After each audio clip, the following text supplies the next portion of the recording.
Hello friends, कैसे हैं आप लोग। उम्मीद करता हूं आप लोग स्वस्थ होंगे, मस्त होंगे। दोस्तों, पिछली वीडियो में आपको हमने बताया था कि अपने आप को हेल्दी बनाए रखने के लिए आपको अपने बॉडी सिस्टम को समझना होगा, इस ऑर्गन सिस्टम को समझना होगा। तो दोस्तों, उसी कड़ी को आगे बढ़ाने के लिए आज हम आपके लिए लेकर आए हैं वो जानकारी जो आपको हेल्दी बनाए रखने में आपको मदद करेंगे।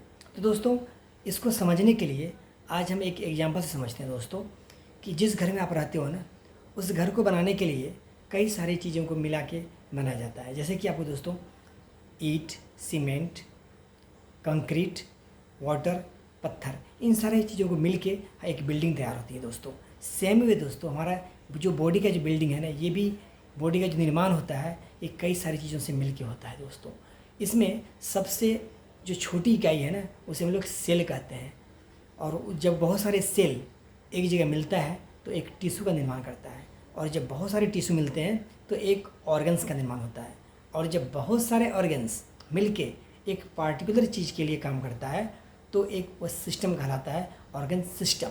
तो दोस्तों, इसी ऑर्गन सिस्टम को समझने के लिए विज्ञान की भाषा में, साइंस की भाषा में इसको 11 टाइप्स में बांटा गया है। तो 11 टाइप्स को पढ़ने के लिए, समझने के लिए आपको एक एक करके हम आपको नाम बताएंगे और इसकी जानकारी देंगे दोस्तों।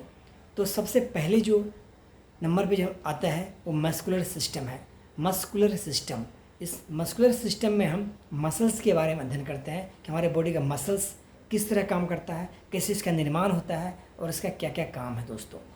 दूसरा आता है दोस्तों रेस्पिरेटरी सिस्टम। रेस्पिरेटरी सिस्टम में हम श्वसन तंत्र के बारे में जानकारी लेते हैं कि हम सांस किस तरह लेते हैं, किस तरह छोड़ते हैं, इसका क्या प्रक्रिया है और कहाँ से ये शुरू होती है, उसके बारे में हम जानकारी लेते हैं दोस्तों। नेक्स्ट आता है दोस्तों डाइजेस्टिव सिस्टम। डाइजेस्टिव सिस्टम में हम, जैसा कि आपको नाम से ही पता है कि डाइजेशन के बारे में हम अध्ययन करते हैं, जानकारी लेते हैं कि जो भी हम खाना खाते हैं उसका किस तरह से पाचन होता है दोस्तों। नेक्स्ट आता है दोस्तों इंटेगुमेंट्री सिस्टम। इंटेगुमेंट्री सिस्टम में हम हेयर के बारे में, स्किन के बारे में, नेल के बारे में स्टडी करते हैं और ये जानकारी करते हैं कि इसका क्या काम है इस बॉडी के सिस्टम को बनाने में।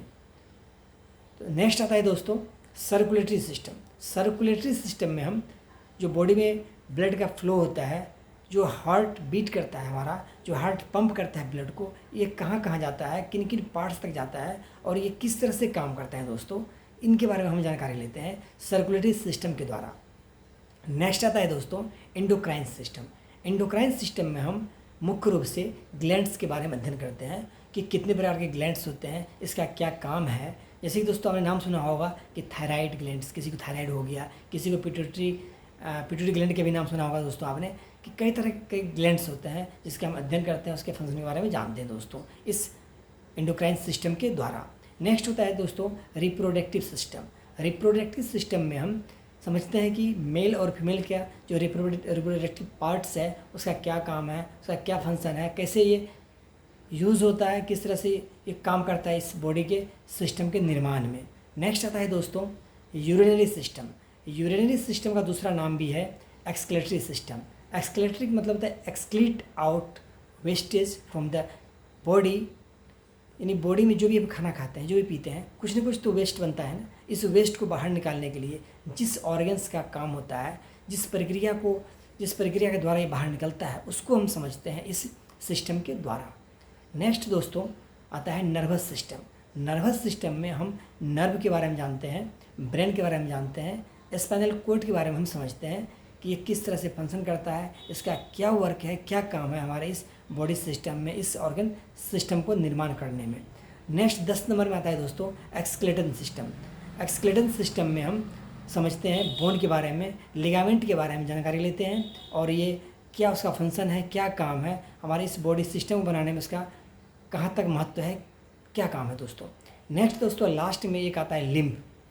इस तरह से दोस्तों 11 पार्ट्स हैं इस बॉडी सिस्टम को समझने के लिए।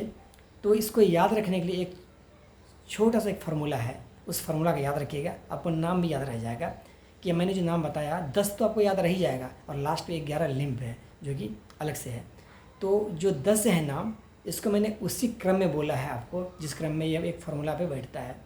उसका नाम है mister MR, mister dice, DICE dice, runs RUNS runs. तो दोस्तों मिस्टर एम, सबसे पहले एम आता है। एम का मतलब हो गया मस्कुलर सिस्टम। आर, आर मतलब हो गया respiratory system. D, D for digestive system. I, I for integumentary system. I के बाद आता है सी यानी कि सर्कुलेटरी सिस्टम। सी के बाद आता है ई, एंडोक्राइन सिस्टम। इसके बाद आता है आर, रिप्रोडक्टिव सिस्टम। इसके बाद आता है यू, यूरिनरी सिस्टम। इसके बाद आता है एन, नर्वस सिस्टम।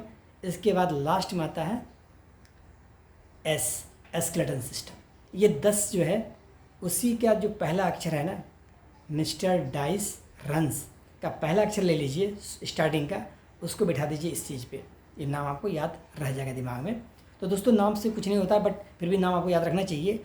तो जो इसका फंक्शन मैन है ना, उसके फंक्शन के बारे में हम समझेंगे आगे नेक्स्ट वीडियो में। तो दोस्तों आज की वीडियो से यदि आपको थोड़ा सा भी कुछ नॉलेज मिला होगा, कुछ जानकारी मिली होगी, तो दोस्तों इसे आप सब्सक्राइब जरूर कर लीजिएगा, ताकि आपको नेक्स्ट वीडियो आपको मिलता रहे और आपको इससे स्टडी करके, इसको देख करके आप अपने आप को आप फिट रख सकें, स्वस्थ रख सकें। दोस्तों थैंक यू दोस्तों, आपको इस वीडियो को देखने के लिए और आगे नेक्स्ट वीडियो को देखने के लिए वेलकम है आपका। थैंक यू दोस्तों।